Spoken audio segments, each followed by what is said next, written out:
Each Kindness by Jacqueline Woodson. Illustrated by E.B. Lewis. That winter, snow fell on everything, turning the world a brilliant white. One morning, as we settled into our seats, the classroom door opened and the principal came in. She had a girl with her, and she said to us, "This is Maya." Maya looked down at the floor. I think I heard her whisper hello. We all stared at her. Her coat was open, and the clothes beneath it looked old and ragged. Her shoes were spring shoes, not meant for the snow. A strap on one of them was broken.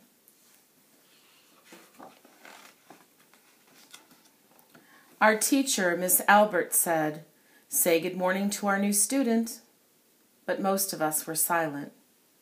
The only empty seat was next to me, so that's where our teacher put Maya. And on that first day, Maya turned to me and smiled, but I didn't smile back. I moved my chair, myself, and my books a little farther away from her. When she looked my way, I turned to the window and stared out at the snow. And every day after that, when Maya came into the classroom, I looked away and didn't smile back. My best friends that year were Kendra and Sophie. At lunchtime, we walked around the schoolyard, our fingers laced together, whispering secrets into each other's ears. One day, while we were near the slide, Maya came over to us.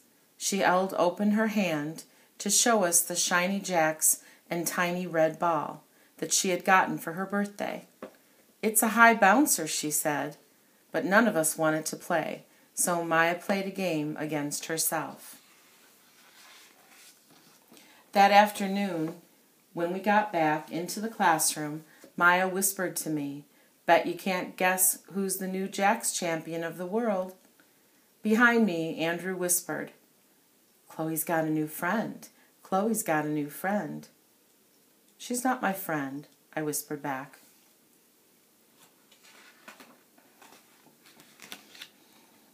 The weeks passed. Every day we whispered about Maya, laughing at her clothes, her shoes, the strange food that she brought for lunch. Some days, Maya held out her hand to show us what she had brought to school. A deck of cards, pickup sticks, a small tattered doll. Whenever she asked us to play, we said no. The days grew warmer and warmer, and the pond thawed. Grass began growing where the snow had once been. One day, Maya came to school wearing a pretty dress and fancy shoes. But the shoes and the dress looked like they'd belonged to another girl before Maya.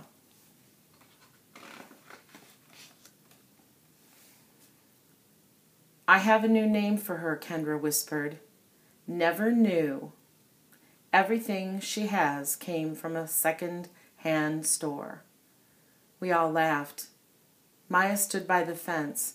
She was holding a jump rope but did not come over to ask us if we wanted to play. After a while, she folded it double and rolled the ends around each hand and started jumping. She jumped around the whole schoolyard without stopping. She didn't look up once, just jumped, jumped, jumped. The next day, Maya's seat was empty.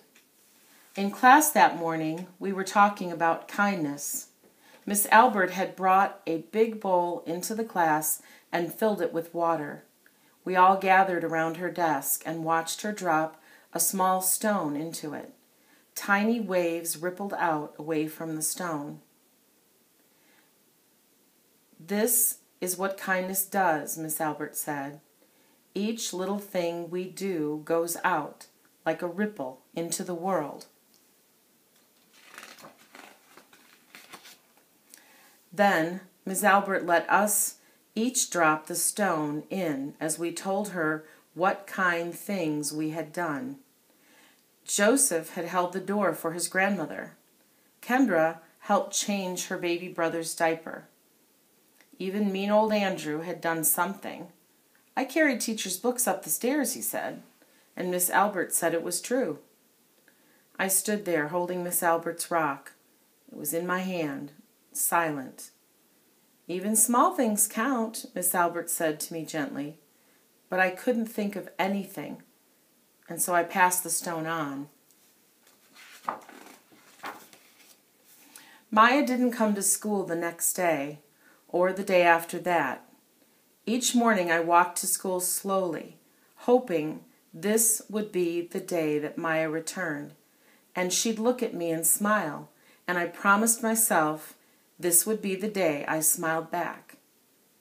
Each kindness, Miss Albert had said, makes the whole world a little bit better. But Maya's seat remained empty, and one day Miss Albert announced to the class that Maya would not be coming back. Her family had moved away, Miss Albert said. Then she told us to take out our notebooks. It was time for spelling.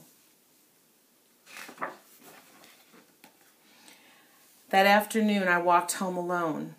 When I reached the pond, my throat filled with all the things I wished I would have said to Maya. Each kindness I had never shown. I threw small stones into it, over and over, watching the way the water rippled out and away, out and away. Like each kindness, done and not done. Like every girl somewhere holding a small gift out to someone, and that someone turning away from it. I watched the water ripple as the sun set through the maples, and the chance of a kindness with Maya became more and more forever gone.